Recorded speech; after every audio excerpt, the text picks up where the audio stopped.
Feminist urban planning started for me in lockdown. I subscribed to Verso, the radical book publisher, and selected lots of different topics that interested me, feminism being one, and was randomly sent The Feminist City by Leslie Kern. And it totally opened my eyes to how our cities are not built for everyone in mind and how traditionally they've been built by men and for men.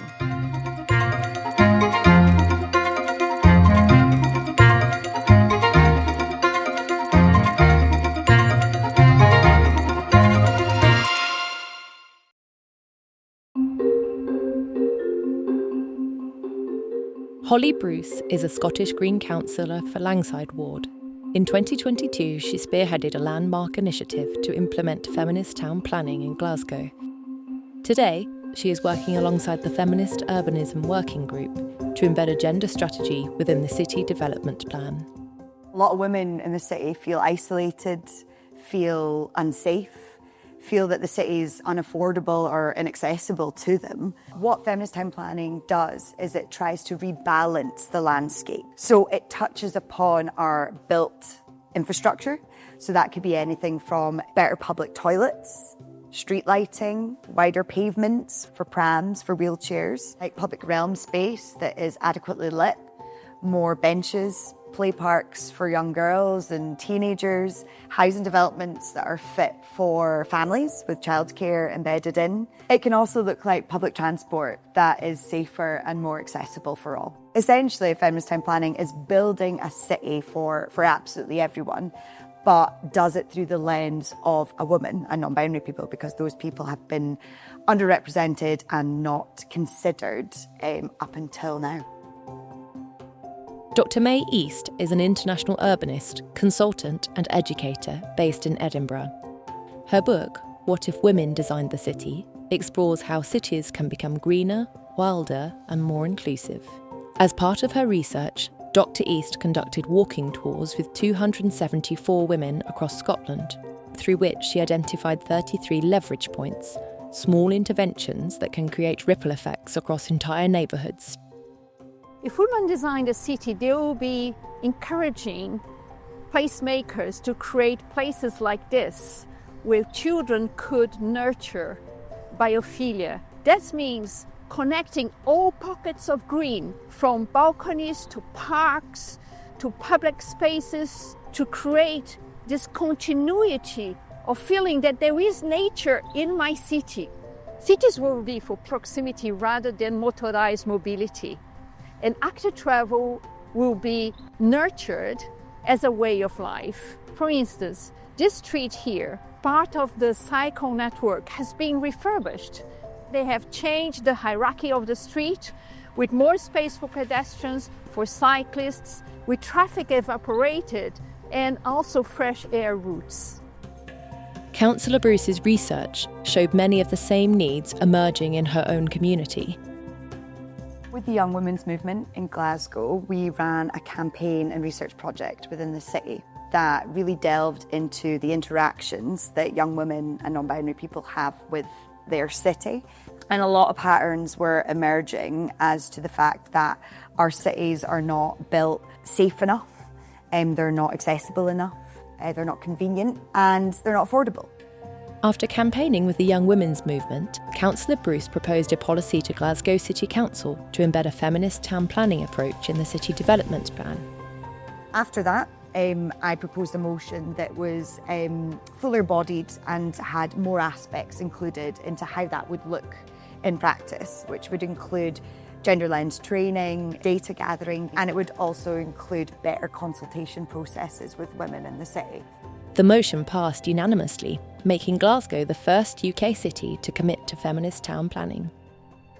And while there is no blueprint for this kind of work, Councillor Bruce was able to draw inspiration from the likes of Vienna, Barcelona and Tokyo, cities that have been leading the way in inclusive, gender-sensitive urban planning for years. In the 1990s, Vienna reimagined public spaces around the daily lives of women, caregivers, older adults and pedestrians, adding benches, ramps, wider sidewalks and flexible shared housing. changes that prioritise care work and mobility needs long overlooked in traditional planning.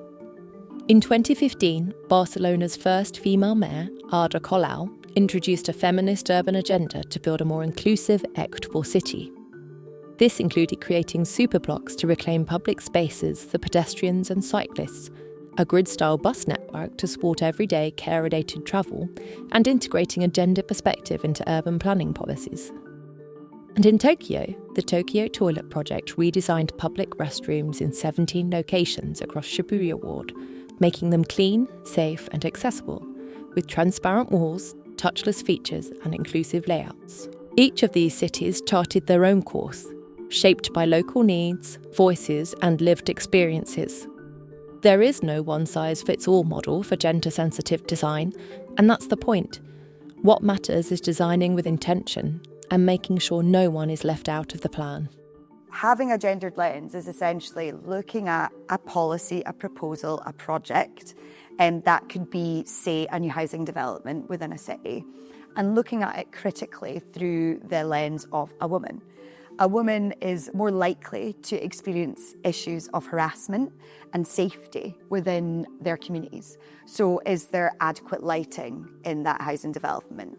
Is there adequate safety measures for that woman to get from their front door to their bike or their car or their place of work? Is there adequate public transport links within that housing development? So gendered lens thinking captures those moments at the start and ensures that we are representing all voices, all perspectives. Jude Barber is an architect and director at Collective Architecture in Glasgow. The 100% employee-owned and controlled studio is founded on principles of creative freedom, equity and sustainability. When we think about the built environment and how we shape it, ensuring that we take a gender-sensitive approach is kind of critical because ultimately everyone needs to be involved in that. And we have different tools and methods to do that.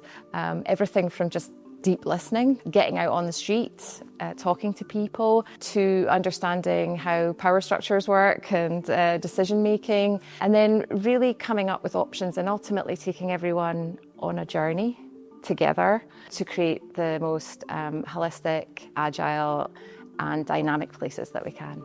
The Liveable Neighbourhoods Project is a city-wide strategy from Glasgow City Council designed to make the city healthier and more accessible for all. Collective Architecture has been involved in the first 3 stages of the project. What we were able to do through a large number of engagement events, both at venues and through community pop-ups, was take on board what those real challenges and opportunities were within each neighbourhood. For stage 3 of the project, Collective Architecture undertook more than 60 engagement events over a 12-month period. Key projects that emerged looked at a school street and a campus of secondary and primary schools, and the other looked at a key arterial road through the neighbourhood. There's these sort of 2 school campuses, there's quite a lot of vacant and derelict land around it. There's a high volume of traffic use on these roads, which also go out into the countryside, so that there's issues of speeding and therefore safety around the schools. Some of the key parts of the project have really been about street closures or bringing the kind of students together to think about co-design, how we can develop kind of seating, planting arrangements, an art strategy that takes in their street, and then the area north of that where there's also a parade of shops and things like that that serve the wider community. These were projects that were really critical to accessibility, which is a kind of key tenet of the gender-sensitive planning agenda, and also ultimately about improving the daily lives of everyone who lives in the community. While this approach has consistently underpinned Collective Architecture's work, Councillor Bruce's policy has helped pave the way for it to be more widely implemented. The work that Holly Bruce has been doing around our Feminist City Motion has started to kind of impact on how design and procurement are being carried out. So, for example, the Liveable Neighbourhoods Project that we've been involved in with Arcadis, the brief that came through from that had, a requirement to embed gender-sensitive design within it.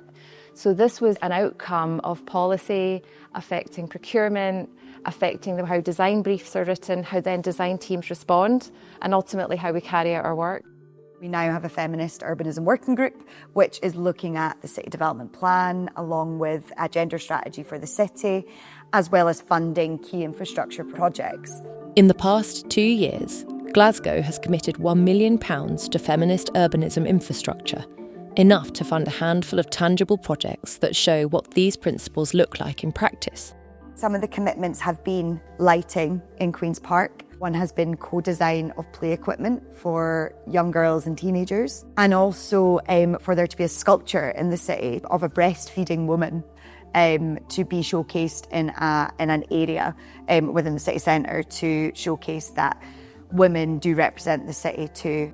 It's important to point out that this funding was negotiated by Bruce and her group, and without the policy, would be subject to the priorities of whoever is advocating for funding.